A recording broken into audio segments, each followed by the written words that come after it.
11 নম্বরে আছে কি, if root over x root over x root over x equal to x to the power a, then what is the value of a, এর ভ্যালু কত?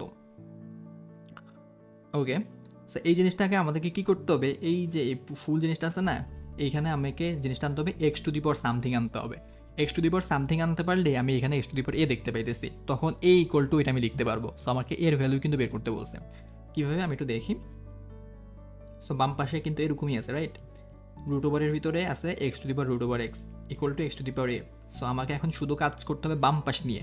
বাম পাশে আমি জাস্ট এই প্রথম রুট ওভারটাকে আমি নিয়ে কাজ করতেছি। প্রথম রুট ওভারটাকে আমি যদি এটা ব্র্যাকেট দিই, প্রথম রুট ওভারটা উপরে চলে আসবে হাফ হিসেবে, কারণ রুট ওভারকে আমরা হাফ লিখতে পারি, x to the power A.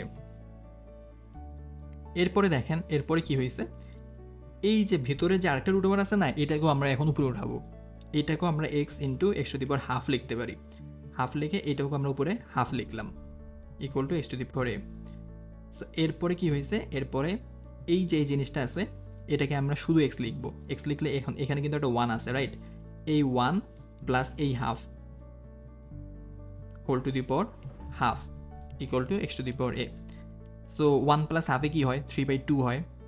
3/2 whole to the power half equal to x to the power a.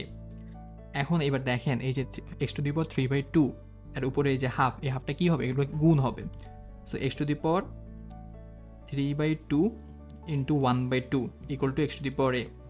শেষমেশ কী দাঁড়াইলো, এই এক্স আর এ এক্স দুটো কিন্তু সমান, তার মানে এই দুটো আমি লিখবো না, আমি জাস্ট ঘাটটাকে ইকুয়াল লিখবো।